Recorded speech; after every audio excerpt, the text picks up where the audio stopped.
goodness. Hello, everyone.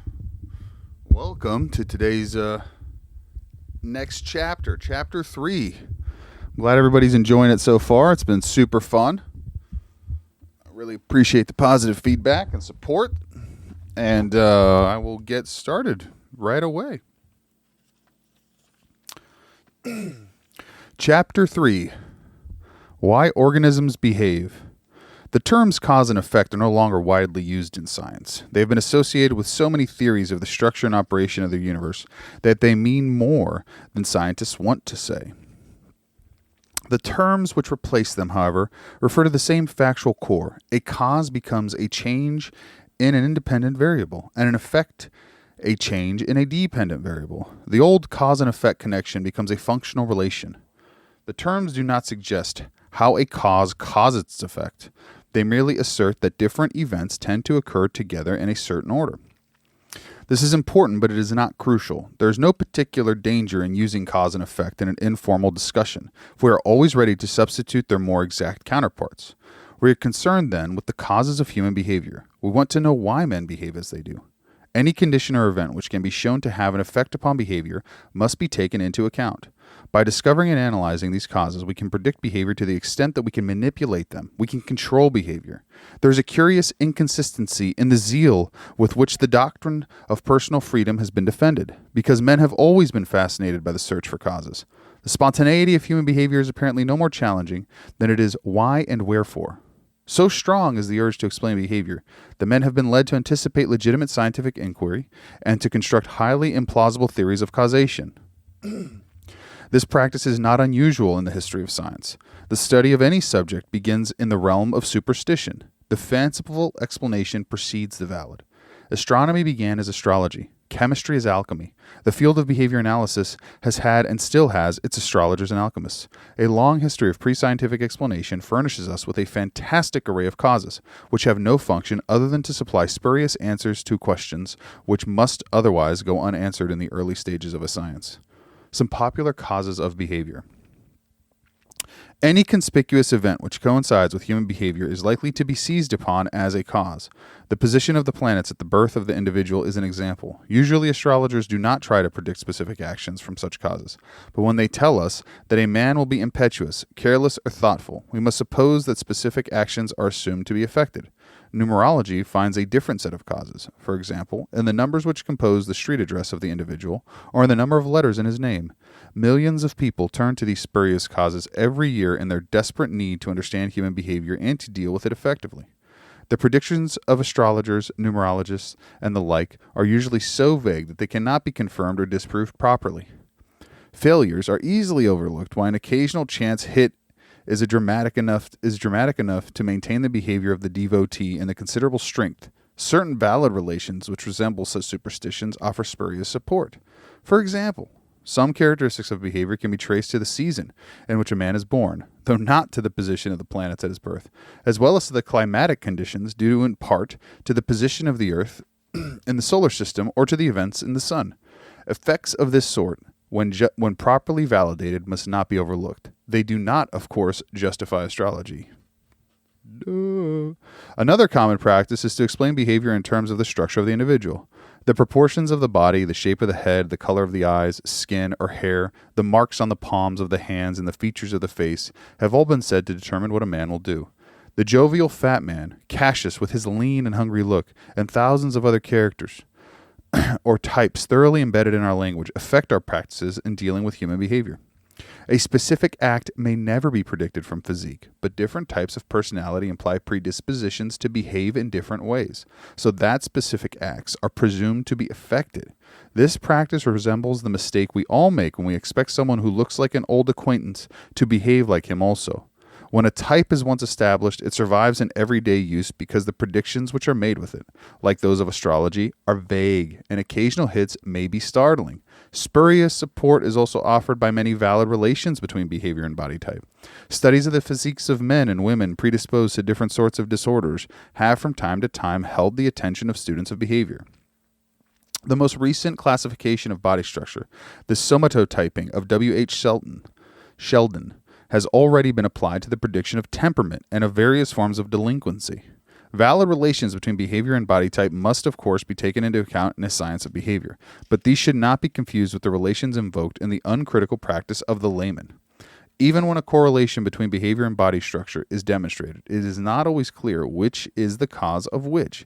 Even if it could be shown by proper statistical methods that fat men are usually likely to be jolly, it would still not follow that the physique causes the temperament. Fat people are at a disadvantage in many ways, and they may develop jolly behavior as a special competitive technique. Jolly people may grow fat because they are free of the emotional disturbances which drive other people to overwork, or neglect their diet or their health. Fat people may be jolly because they have been successful in satisfying their needs through excessive eating. Where the feature of physique can be modified, then we must ask whether the behavior or the feature comes first. When we find, or think we have found, that conspicuous physical features explain part of a man's behavior, it is tempting to suppose that the inconspicuous features explain other parts. This is implied in the assertion that a man shows certain behavior because he was born that way. To object to this is not to argue that behavior is never determined by hereditary factors. Behavior requires a behaving organism, which is the product of a genetic process. Gross differences in the behavior of different species show that the genetic constitution, whether observed in the body structure of the individual or inferred from a genetic history, is important. But the doctrine of being born that way has little to do with demonstrated facts. It is usually an appeal to ignorance. Heredity, as the layman uses the term, is a fictional explanation of the behavior attributed to it. Nice. Even when it can be shown that some aspect of behavior is due to the season of birth, gross body type, or genetic constitution, the fact is of limited use. It may help us in predicting behavior, but it is of little value in an experimental analysis or in a practical control because such a condition cannot be manipulated after the individual has been conceived. The most that can be said is that the knowledge of the genetic factor may enable us to make better use of other causes. If we know that an individual has certain inherent limitations, we may use our techniques of control more intelligently, but we cannot alter the genetic factor. The practical deficiencies of programs involving causes of this sort may explain some of the vehemence with which they are commonly debated. Many people study human behavior because they want to do something about it. They want to make men happier, more efficient and productive, less aggressive, and so on. To these people, inherited determiners, as epitomized in various racial types, appear to be insurmountable barriers since they leave no course of action but to slow and doubtful programs of eugenics. The evidence for genetic traits is therefore closely scrutinized, and at any indication that it is weak or inconsistent is received with enthusiasm. But the practical issue must not be allowed to interfere in determining to the extent to which behavioral dispositions are inherited. The matter is not so crucial as it is often supposed, for we shall see that there are other types of causes available for those who want quicker results. Inner causes. Every science has at some time or another looked for causes of action inside the things it has studied. Sometimes the practice has proven useful, sometimes it has not. There is nothing wrong in a manner of explanation as such, but events which are located inside a system are likely to be difficult to observe. For this reason, we are encouraged to assign properties to them without justification. Worse still, we can invent causes of the sort without fear of contradiction. The motion of a rolling stone once attributed to this vis viva. The chemical properties of bodies were thought to be derived from the principles of essences of which they were composed. Combustion was explained by the phlogiston inside the combustible object. Wounds healed and bodies grew well because of the vis medicatrix. It has been especially tempting to attribute the behavior of a living organism to the behavior of an inner agent, as the following examples may suggest. Neural causes. The layman uses the nervous system as a ready explanation of behavior. The English language contains hundreds of expressions which imply such a causal relationship. At the end of the long trial, we read that the jury shows signs of brain fog, that the nerves of the accused are on edge, that the wife of the accused is on the verge of a nervous breakdown, that his lawyer is generally thought to have lacked the brains needed to stand up to the prosecution. Obviously, no direct observations have been made of the nervous systems of any of these people. Their brains and nerves have been invented on the spur of the moment to lend substance to what might otherwise seem a superficial account of their behavior. The sciences of neurology and physiology have not divested themselves entirely of a similar practice, since techniques for observing the electrical and chemical processes in nervous tissue has not yet been developed. Early information about the nervous system was limited to its gross anatomy. Neural processes could only be inferred from the behavior which was said to result from them. Such inferences were legitimate enough as scientific theories, but they could not justifiably be used to explain the very behavior upon which they were based. The hypothesis of the early physiologist may have been sounder than those of the layman, but until independent evidence could be obtained, there were no more satisfactory as explanations of behavior. Direct information about many of the chemical and electrical processes in the nervous system is now available. Statements about the nervous system are no longer necessarily inferential or fictional, but there is still a measure of circularity in much physiological explanation. Even in the writings of specialists. In World War I, a familiar disorder was called shell shock. Disturbances in behavior were explained by arguing that violent explosions had damaged the structure of the nervous system, though no direct evidence of such damage was available. In World War II, the same disorder was classified as neuropsychiatric. The prefix seems to show a continuing willingness to abandon explanations in terms of hypothetical neural damage. Eventually, a science of the nervous system based upon direct observation rather than inference will describe the neural states and events which immediately precede instances of behavior. We shall know the precise neurological conditions which immediately precede. Say, the response, no thank you. The events in turn will be found to be preceded by other neurological events, and these in turn by others. This series will lead us back to events outside the nervous system, and eventually outside the organism.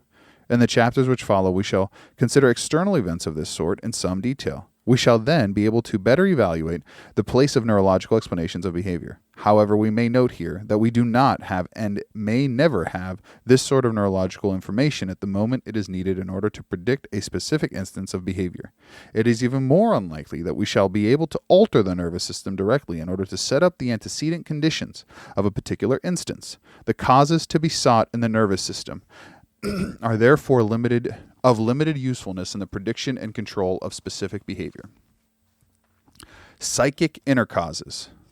An even more common practice is to explain behavior in terms of an inner agent which lacks physical dimensions and is called mental or psychic. The purest form of psychic explanation is seen in the animism of primitive peoples. From the immobility of the body after death, it is inferred that a spirit responsible for the movement has departed. The enthusiastic person is, as the etymology of the word implies, energized by a god within. It is only a modest refinement to attribute every feature of the behavior of the physical organism to a corresponding feature of the mind, or of some inner personality. The inner man is regarded as driving the body very much as the man at the steering wheel drives a car. The inner man wills an action. The outer executes it. The inner loses his appetite. The outer stops eating. The inner man wants and the outer gets. The inner has the impulse which the outer obeys. It is not the layman alone who resorts to these practices, for many reputable psychologists use a similar dualistic system of explanation. The inner man is sometimes personified clearly as when delinquent behavior is attributed to a disordered personality, or he may be dealt with in fragments, as when behavior is attributed to mental processes, faculties, and traits. Since the inner man does not occupy space, he may be multiplied at will. It has been argued that a single physical organism is controlled by several psychic agents and that its behavior is the resultant of their several wills. The Freudian concepts of ego, superego, and id are often used in this way. They are frequently regarded as non-substantial creatures, often in violent conflict, whose defeats or victories lead to the adjusted or maladjusted behavior of the physical organism in which they reside. Direct observation of the mind, comparable with the observation of the nervous system, has not proved feasible. It is true that many people believe that they observe their mental states, just as physiologists observe neural events, but another interpretation of what they observe is possible, as we shall see in Chapter 17. Introspective psychology no longer pretends to supply direct information about events, which are the causal antecedents, rather the mere accompaniments of behavior. It defines its subjective events in the ways that strip them of any usefulness. In a causal analysis, the events appealed to in early mentalistic explanations of behavior have remained beyond the reach of observation. Freud insisted this by emphasizing the role of the unconscious. a frank recognition that important mental processes are not directly observable. The Freudian literature implies many examples of behavior from which unconscious wishes, impulses, instincts, and emotions are inferred. Unconscious thought processes have also been used to explain intellectual achievements. Though the mathematician may feel that he knows how he thinks, he is often unable to give a coherent account of the mental processes leading to the solution of a specific problem. But any mental event which is unconscious is necessarily inferential, and the explanation is therefore not based upon independent observations of a valid cause. The fictional nature of this form of inner cause is shown by the ease with which the mental process is discovered to have just properties needed to account for the behavior. When a professor turns up in the wrong classroom or gives the wrong lecture, it is because his mind is, at least for the moment, absent. If he forgets to give a reading assignment, it is because it has slipped his mind. A hint from the class may remind him of it. He begins to tell an old joke but pauses for a moment, and it is evident to everyone that he is trying to make up his mind whether or not he has already used the joke that term. His lectures grow more tedious with the years, and questions from the class confuse him more and more because his mind is failing. What he says is often disorganized because the ideas are confused. He is occasionally unnecessarily emphatic because of the force of his ideas. When he repeats himself, it is because he has the idée fixe. And when he repeats what others have said, it is because he borrows his ideas. Upon occasion, there is nothing in what he says because he lacks ideas. And all this, it is obvious that the mind and the ideas together with their special characteristics are being invented on the spot to provide spurious explanations. A science of behavior can hope to gain very little from so cavalier a practice. Since mental or psychic events are asserted to lack the dimension of physical science, we can have an additional reason for rejecting them. Conceptual inner causes. The commonest inner causes have no specific dimensions at all, either neurological or psychic. When we say that a man eats because he is hungry, smokes a great deal because he has the tobacco habit, fights because of the instinct of pugnacity, behaves brilliantly because he is of intelligence, or plays the piano well because of his musical ability, we seem to be referring to causes, but on analysis, these phrases prove to be merely redundant descriptions. A single set of facts is described by the two statements he eats and he is hungry. A single set of facts is described by the two statements he smokes a great deal and he has the smoking habit. A single set of facts is described by the two statements he plays well and he has musical ability. The practice of explaining one statement in terms of the other is dangerous because it suggests that we have found the causes and therefore need search no further. Moreover, such terms as hunger, habit, and intelligence convert what are essentially the properties of a process or relation into what appear to be things. Thus, we are unprepared for the properties eventually to be discovered in the behavior itself and continue to look for something which may not exist. The variables of which behavior is a function.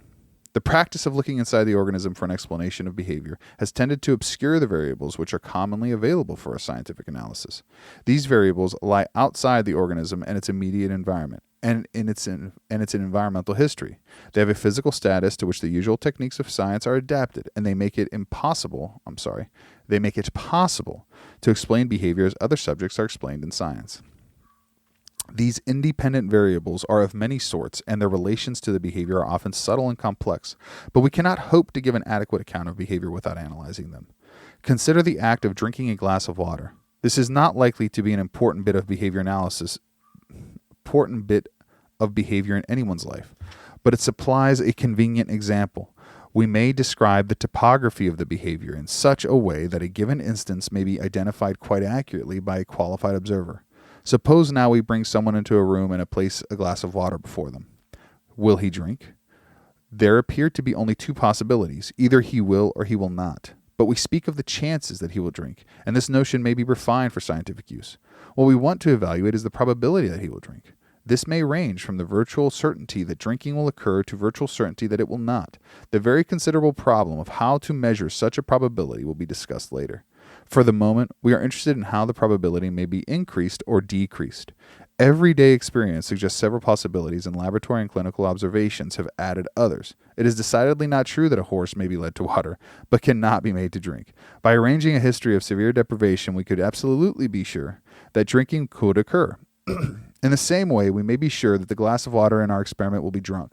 Although we are not likely to arrange them experimentally, deprivations of the necessary magnitude sometimes occur outside the laboratory. We may obtain an effect similar to that of deprivation by speeding up the excretion of water. For example, we may induce sweating by raising the temperature of the room, or by forcing heavy exercise, or we may increase the excretion of urine by mixing salt and urea in food taken prior to the experiment. It is also well known that loss of blood, as on the battlefield, sharply increases the probability of drinking. On the other hand, we may set the probability at virtually zero by inducing it or forcing a subject to drink a large quantity of water before the experiment. If we are to predict whether or not our subject will drink, we must know as much as possible about these variables. If we are to induce him to drink, we must be able to manipulate them. In both cases, moreover, either for accurate prediction or control, we must investigate the effect of each variable quantitatively with the methods and techniques of a laboratory science. Other variables may, of course, affect the result. Our subject may be afraid that something has been added to the water as a practical joke or for the experimental purposes. He may even suspect that the water has been poisoned. He may have grown up in a culture in which water is drunk only when no one is watching. He may refuse to drink simply to prove that we cannot predict or control his behavior. These probabilities do not disprove the relations between drinking and the variables listed in the preceding paragraphs. They simply remind us that other variables may have to be taken into account. We must know the history of our subject with respect to the behavior of drinking water, and if we cannot eliminate social factors from the situation, then we must know the history of his personal relations to people resembling the experimenter. Adequate prediction in any science requires information about all relevant variables, and the control of a subject matter for practical purposes makes the same demands. Other types of explanations do not permit us to dispense with these requirements or to fulfill them in an easier way. It is of no help to be told that our subject will drink provided he was born under a particular sign of the zodiac, which shows a preoccupation with water, or provided he is the lean and thirsty type, or was in short born thirsty. Explanations in terms of inner states or agents, however, may require some further comment. To what extent is it helpful to be told he drinks because he is thirsty? If to be thirsty means nothing more than to have a tendency to drink, this is mere redundancy. If it means that he drinks because of the state of thirst, an inner causal event is invoked. If the state of purely inferential, if no dimensions are assigned to it, which would make direct observation possible, it cannot serve as an explanation. But if it has a physiological or psychic properties, what role can it play in a science of behavior? The physiologist may point out that several ways of raising the probability of drinking have a common effect. They increase the concentration of solutions in the body. Though some mechanisms not yet well understood, this may bring about a corresponding change in the nervous system, which in turn makes drinking more probable. In the same way, it may be argued that all these operations make the organism feel thirsty or want to drink, and that such a psychic state also acts upon the nervous system in some unexplained way to induce drinking. In each case, we have a causal chain consisting of three links. 1. An operation performed upon the organism from without, for example, water deprivation. 2. An inner condition, for example, physiological or psychic thirst. And 3. A kind of behavior, for example, drinking. Independent information about the second link would obviously permit us to predict the third without recourse to the first.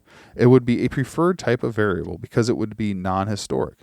The first link may lie in the past history of the organism, but the second is a current condition. Direct information about the second link is, however, seldom, if ever available. Sometimes we infer the second link from the third. An animal is judged to be thirsty if it drinks. In that case, the explanation is spurious. Sometimes we infer the second link from the first. An animal is said to be thirsty if it has not drunk for a long time. In that case, we obviously cannot dispense with the prior history. The second link is useless in the control of behavior unless we can manipulate it. At the moment, we have no way of directly altering neural processes at appropriate moments in the life of a behaving organism, nor has any way been discovered to alter a psychic process. We usually set up a second link through the first. We make an animal thirsty in either the physiology or the psychic sense by depriving it of water, feeding it salt, and so on. In that case, the second link obviously does not permit us to dispense with the first, even if some new technology If some new technical discovery were to enable us to set up or change the second link directly, we should still have to deal with these enormous areas in which human behavior is controlled through the manipulation of the first link. A technique of operating upon the second link would increase our control of behavior, but the techniques which have already been developed would still remain to be analyzed. The most objectionable practice is to follow the causal sequence back only as far as a hypothetical second link.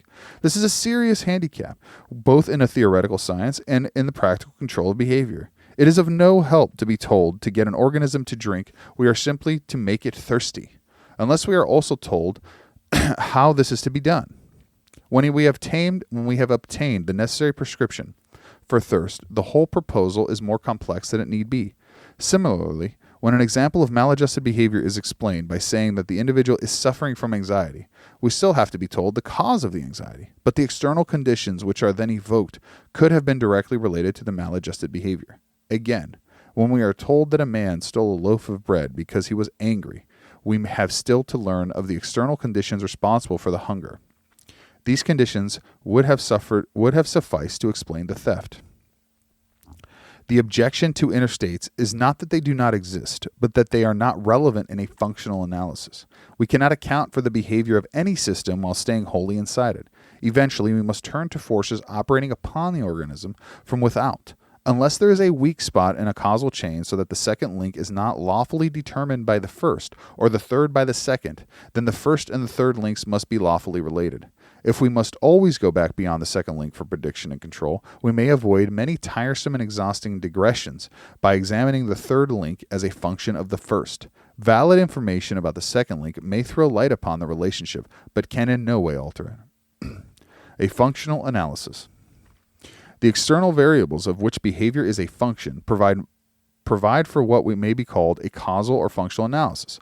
We undertake to predict and control the behavior of the individual organism. This is our dependent variable, the effect for which we are to find cause. Our independent variables, the causes of behavior, are the external conditions of which behavior is a function. Relations between the two, the cause and effect relationships in behavior, are the laws of science. A synthesis of these laws, expressed in quantitative terms, yields a comprehensive picture of the organism as a behaving system.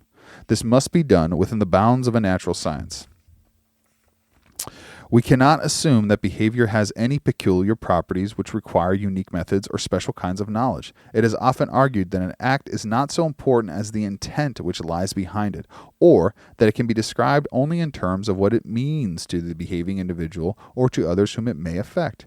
If statements of this sort are useful for scientific purposes, they must be based upon observable events, and we may confine ourselves to such events exclusively in a functional analysis.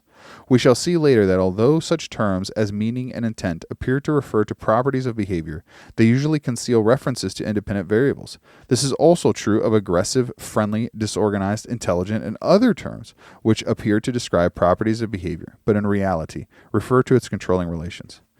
The independent variables must also be described in physical terms. An effort is often made to avoid the labor of analyzing a physical situation by guessing what it means to an organism or by distinguishing between the physical world and the psychological world of experience. This practice also reflects a confusion between dependent and independent variables. The events affecting an organism must be capable of description in the language of physical science. It is sometimes argued that certain special forces or the influences of culture or tradition are exceptions, but we cannot appeal to scientists and the individual under observation. The physical events which must then be appealed to in such an explanation will supply us with the alternative material suitable for physical analysis. By confining ourselves to these observable events, we gain a considerable advantage, not only in theory, but in practice. A social force is no more useful in manipulating behavior than an inner state of hunger, anxiety, or skepticism. Just as we must trace these inner events to manipulate variables of which they are said to be functions before we may put them to practical use, so we must identify the physical events through which a social force is said to affect the organism before we can manipulate it for the purposes of control. In dealing with the directly observable data, we need not refer to either the inner state or the outer force. The material to be analyzed in the science of behavior comes from many sources. First, our causal observations are not to be dismissed entirely. They are especially important in the early stages of investigation. Generalizations based upon them, even without explicit analysis, supply useful hunches for further study. 2. In controlled field observation, as exemplified by some of the methods of anthropology, the data are sampled more carefully and conclusions stated more explicitly than in casual observation. Standard instruments and practices increase the accuracy and uniformity of field observation. 3. Clinical observation has supplied extensive material. Standard practices in interviewing and testing bring out behavior which may be easily measured, summarized, and compared with the behavior of others. Although it usually emphasizes the disorders which bring people to clinics, the clinical sample is often unusually interesting and of special value when the exceptional condition points up to the important feature of behavior. 4. Extensive observations of behavior have been made under more rigidly controlled conditions in industrial, military, and other institutional research. This work often differs from field or clinical observation in its greater use of the experimental method. 5. Laboratory studies of human behavior provide especially useful material. The experimental method includes the use of instruments which improve our contact with behavior and with the variables of which it is a function. Recording devices enable us to observe variables of which it is a function. Recording devices enable us to observe behavior over long periods of time, and accurate recording and measurement make effective quantitative analysis possible. The most important feature of the laboratory method is the deliberate manipulation of variables. The importance of a given condition is determined by changing it in a controlled fashion and observing the result. Current experimental research on human behavior is sometimes not so comprehensive as one might wish. Not all behavioral processes are easy to set up in the laboratory, and precision of measurement is sometimes obtained only at the price of unreality in conditions. Those who are primarily concerned with the everyday life of the individual are often impatient with these artificialities, but insofar as relevant relationships can be brought under experimental control, the laboratory offers the best chance of obtaining the quantitative results needed in a scientific analysis. 6. The extensive results of laboratory studies of the behavior of animals below the human level are also available. The use of this material often meets with the objection that there is an essential gap between man and other animals, and that the results of one cannot be extrapolated to the other. To insist upon this discontinuity at the beginning of a scientific investigation is to beg the question. Human behavior is distinguished by its complexity, its variety, and its greater accomplishments, but the basic processes are not therefore necessarily different. Science advances from the simple to the complex. It is constantly concerned with whether the processes and laws discovered at one stage are adequate for the next. It would be rash to assert that to this point that there is no essential difference between human behavior and the behavior of lower species. But until an attempt has been made to deal with both in the same terms, it would be equally rash to assert that there is a discussion of human embryology. A discussion of human embryology makes considerable use of research on the embryos of chicks, pigs, and other animals. Treatises on digestion, respiration, circulation, endocrine secretion, and other physiological processes deal with rats, hamsters, rabbits, and so on. Even though the interest is primarily in human beings, the study of behavior has much to gain from the same practice. We study the behavior of animals because it is simpler. Basic processes are revealed more easily and can be recorded over longer periods of time. Observations are not complicated by the social relation between subject and experimenter. Conditions may be better controlled. We may arrange genetic histories to control certain variables and special life histories to control others. For example, if we are interested in how an organism learns to see, we can raise an animal in darkness until the experiment is begun. We are also able to control current circumstances to an extent not easily realized in human behavior. For example, we can vary states of deprivation over wide ranges. These are advantages which should not be dismissed on an a priori contention that human behavior is inevitably set apart as a separate field. Analysis of the data.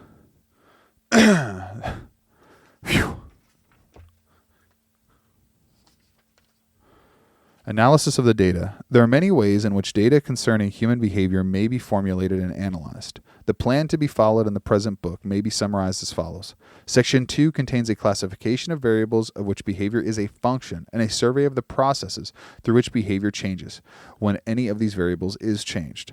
Section 3 provides a broader view of the organism as a whole. Certain complex arrangements are considered in which one part of the behavior of the individual alters some of the variables of which other parts are a function. These are activities which we describe by saying, for example, that the individual controls himself, thinks out a solution to a problem, or is aware of his own behavior. Section 4 analyzes the interaction of two or more individuals in a social system. One person is often part of the environment of another, and this relationship is usually reciprocal. An adequate account of a given social episode explains the behavior of all participants. Section 5 analyzes various techniques through which human behavior is controlled in government, religion, psychotherapy, economics, and education. In each of these fields, the individual and the controlling agency constitute a social system in the sense of a Section 4. Section 6 surveys the total culture as a social environment and discusses the general problem of control of human behavior. The plan is obviously an example of extrapolation from the simple to the complex. No principle is used in any part of the book which is not discussed in Section 2. The basic relations and processes of the section are derived from the data obtained under conditions which most closely approximate those of an exact science. In Section 5, complex examples of human behavior drawn from certain established fields of knowledge are analyzed in terms of these simpler processes and relations. The procedure is often referred to as reductionism. If our interest is primarily in the basic process, we turn to material of this sort as a test of the adequacy of our analysis. If on the other hand, our interest is primarily in the complex case, we still have much to gain in utilizing a formulation which has been worked out under more favorable circumstances. For example, historical and comparable facts about particular governments, religions, economic systems, and so on have led to a certain traditional conceptions of the behaving individual, but each of these conceptions has been appropriate only to the peculiar set of facts from which it has been derived. This restriction has proved to be serious handicap. The conception of a man which has emerged from the study of the economic phenomenon has of little or no value in the field of psychotherapy. The conception of human behavior developed for the use in the field of education has had little or nothing in common with the employed in explaining governmental or legal practices. A basic functional analysis, however, provides us with a common formulation of the behavior of the individual, with which we may discuss issues in all these areas, and eventually consider the effect upon the individual of the social environment as a whole. Certain limitations in dealing with historical and comparative facts may be acknowledged. We are often asked to explain more about human behavior than is asked of other scientists in their respective fields. How can we account for the behavior of literacy or historical figures? Why could Hamlet not kill his uncle to avenge his father's murder? What were Robespierre's real motives? How can we explain Leonardo's paintings? Was Hitler paranoid? Questions of this sort have tremendous human interest. Many psychologists, historians, biographers, and literary critics have tried to answer them, and there is therefore a strong presumption that they can be answered. But this may not be so. We lack the information needed for a functional analysis. Although we can make plausible guesses as to the variables which operated in each case, we cannot be sure. Comparable questions in the fields of physics, chemistry, and biology can be answered only in the same limited way. Why did the campanile in the Piazza San Marco collapse into a heap of brick? The physicists may know how mortar was made at the time of the campanile was built, and the atmospheric conditions it disintegrated, and so on. Yet although he may give a plausible explanation, he cannot with certainty account for the collapse. The meteorologists cannot account for the flood which bore Noah's Ark to Mount Ararat, nor the biologist for the extinction of the Dodo. The specialist may give the most plausible explanation of a historical event, but if necessary information is lacking, he cannot give a rigorous account within the framework of a science. The scientist is under greater pressure to answer comparable questions about human behavior. He may feel or be forced to accept the challenge of those who pretend to give valid answers. Moreover, his answers may be of great practical importance. The clinician, for example, may be urged to interpret the behavior of his patient when the available information is far from adequate, and it is often more difficult for him than for the physicist to say that he does not know. The commonest objection to a thoroughgoing functional analysis is simply that it cannot be carried out. But the only evidence for this is that it has not yet been carried out. We need not be discouraged by the fact. Human behavior is perhaps the most difficult subject to which the methods of science have ever been applied. It is only natural that the substantial progress should be slow. It is encouraging to reflect, however, that science seldom moves at an even pace. Progress is sometimes arrested for a long time merely because the particular aspect of a subject which is emphasized proves unimportant and unproductive. A slight change in point of attack is enough to bring rapid progress. Chemistry made great strides when it was recognized that the weights of combining substances rather than their qualities or essences were the important things to study. The science of mechanics moved forward rapidly when it was discovered that the distances and times were more important for certain purposes than size, shape, color, hardness, and weight. Many different properties or aspects of behavior have been studied for many years with a varying degrees of success. A functional analysis, which specifies behavior as a dependent variable and proposes to account for it in terms of observable, manipulatable physical conditions, is of relevant advent. It has already shown itself to be promising formulation, and until it has been put to the test, we have no reason to prophesy failure. Such a plan cannot be carried out at a superficial level. The engineer who builds a bridge successfully has more than a casual impression of the nature of his materials, and the time has come when we must admit that we cannot solve the important problems in human affairs with a general philosophy of human behavior. The present analysis requires considerable attention to detail. Numerical data have been avoided, but an attempt has been made to define each behavioral process rigorously and to exemplify each process or relation with specific instances. If the reader is to participate fully in the broader interpretations of the later sections, he will have to examine these definitions and to observe the distinctions which they make between different processes. This may be hard work, but there is no help for it. Human behavior is at least as difficult as subject matter as the chemistry of organic materials or the structure of the atom. Superficial sketches of what science has to say about any subject are often entertaining, but they are never adequate for effective action. If we are to further our understanding of human behavior and to improve our practices of control, we must be prepared for this kind of rigorous thinking which science requires. Chapter